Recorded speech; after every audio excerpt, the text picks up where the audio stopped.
Hi, this is Richard at the Oregon Public Library. We talked about fact checking on social media and how we can make sure information we read is accurate. But what about the news itself? How can we actually trust the news? And what does it mean to be biased?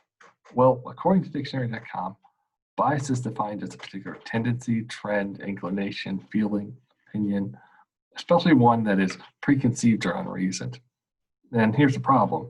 Everyone has biases, biases. Everyone's got opinions. And therein lies the problem. Trying to eliminate bias from the media is a little bit like trying to be a hammer. Pretty soon everything looks like a nail. So how do we analyze a particular news organization's bias, especially if we're all have biases, biaser, if we're all opinionated to start with. So this is where I recommend All Sides. All Sides is a website dedicated to providing civil discourse by analyzing news bias in the media.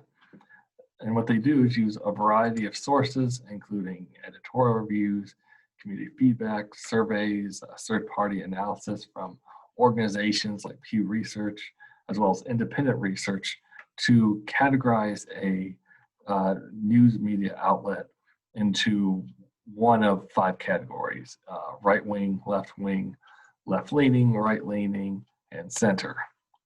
Keep in mind, just because a news organization is right-wing or left-wing doesn't make them automatically wrong. It just helps to know where the bias might be coming from. Nor are these labels absolutes to begin with, because All Sides includes a confidence level to indicate how sure they are of their findings. Another thing I like that they do is they distinguish between the news media outlet puts out and their opinion columns. And they have a separate entry for their opinion columns, as you see with Wall Street Journal here.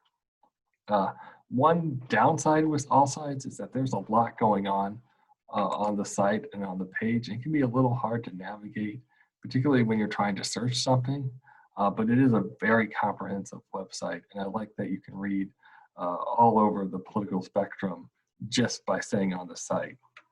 Now, previously we talked about fact checks. You might be thinking, if we can fact check social media, can we fact check the actual media?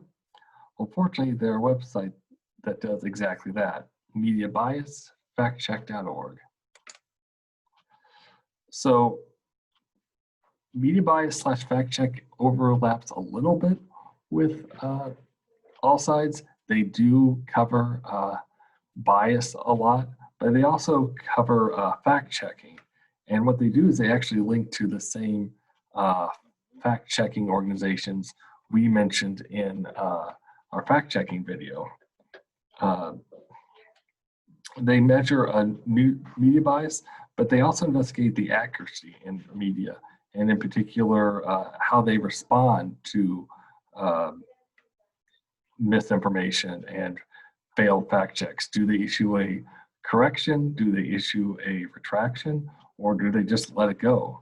And this all goes into creating a listing like The Economist here. As you can see, it's pretty high, but there are other news sources that rank mostly factual or mixed or very low, and you can all read about them here. It's a volunteer organization, and it's not, the site isn't quite much to look at, and some of these ads can be pretty overpowering at times. It's a lot like Snopes.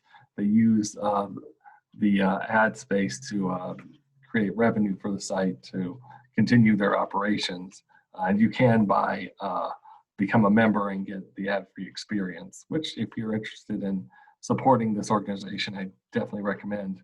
But overall, it's a pretty interesting site, especially if you are reading on social media and you see a news source you've never heard of. It's good to just drop it in here and see what comes up. Now, All Sides recommends consuming a balanced media diet. If you just read sites with the same biases, biaser, bias, whatever, you just get trapped in an echo chamber. And that's why you should read news media from all over the political spectrum. Like, for example, I read the National Review, which is conservative. I read Axios, which is pretty center. And then I read Vox.com, which is fairly liberal. On the other hand, I have a friend who prefers Fox, CNN, and the BBC. But keep in mind, what you choose to read will often be defined by just how you get your news and what works with your daily routine. And another barrier that I found is particular was paywalls and how many keep charging a substantial subscription fee in order to read their content online. And that can really add up. But don't forget, your local library has a section of magazines and newspapers you can read for free. What, you didn't think this video was going to have a library plug? Hopefully we've given you some tools to better evaluate your news from now on. One of the major issues with news isn't just bias, but just how many different news sources are out there. We've gone from getting news from just one local newspaper to the big three, to cable news, to satellite, radio, and beyond. Which sources you prefer determined by your personality as much as your routine, but hopefully these tips will help you find the cream of the crop no matter what your political leanings. If you have any comments or questions, feel free to let me know, and hope you enjoyed this exploration of media biases, biaser,